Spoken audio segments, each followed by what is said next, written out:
Haiti has many needs, but principally it wants tourism and foreign investors. A new jet airport, which opened near Port-au-Prince in January 1965, could bring in both. Haiti is serviced by Pan American World Airways and is accessible from Miami in about 4 hours flying time, with intermediate stops at Montego Bay and Kingston, Jamaica. Haiti built the airport with its own money, about $1 million, after declining help from an American firm which estimated the construction costs at $4 million. Expenses were trimmed greatly by using Haitian concrete in the jet runway instead of importing asphalt. A new terminal building included in the original plans is still not complete. Haiti's tourism peak before Duvalier was $5 million in a single season. During all of last year, visitors spent only $500,000. Every Haitian-owned manufacturing plant, such as this shoe factory, makes articles exclusively for domestic consumption. The only exporting of manufactured goods is done by companies with foreign ties and, therefore, markets in other countries. Export firms like the Rex Manufacturing Company, which makes baseballs for Puerto Rico and the United States, have been given tax exemptions by President Duvalier as an incentive to locate in Haiti. There are 3 baseball plants in Port-au-Prince, all owned by a former Chicago man. Materials, including thread, are shipped in from the outside. Haitians are an artful people, able to do things with their hands that machines are incapable of.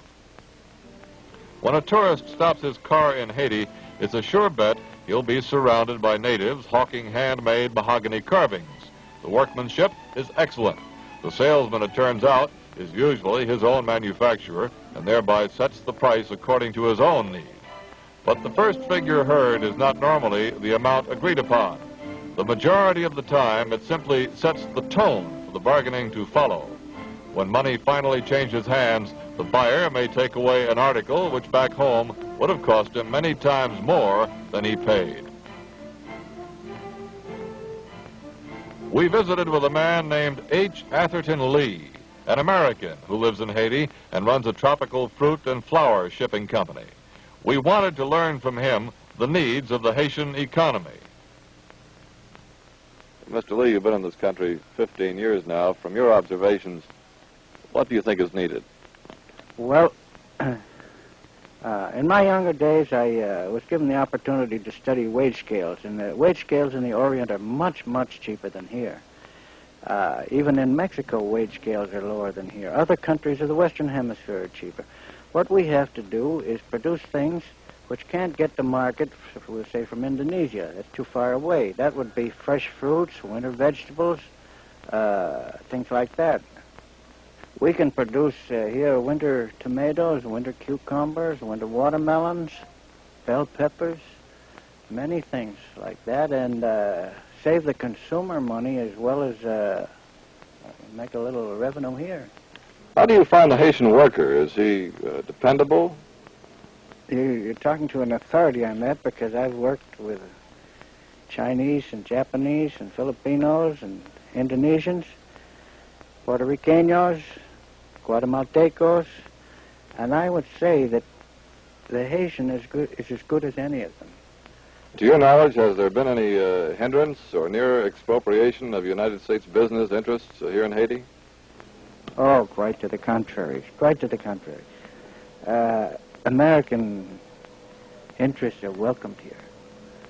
Mr. Lee, from where you sit here high atop Port-au-Prince, do you think the United States has been a bit short-sighted in its aid attitude toward Haiti? The Haitians have been allies of the United States in every one of our wars, and particularly in the Revolution and in the War of 1812, they contributed a great deal. Now, we don't talk about it much, we Americans, but we feel that we owe a lot to our forefathers who suffered privation and hardship to win for us all of this education, affluence, and education that we all benefit, from which we all benefit. So we do owe quite a bit to the Haitians who fought in our war 1776. That's not appreciated much in Washington.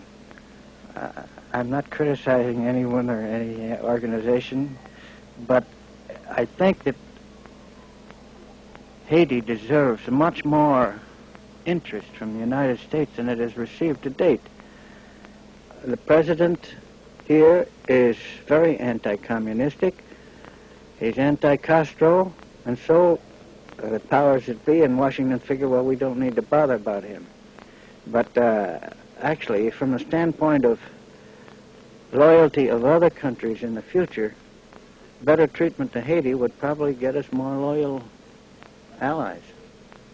While Lee is technically correct about the Haitian government never expropriating American-owned companies, he may be unaware that some U.S. businessmen have been hurt by the Duvalier regime.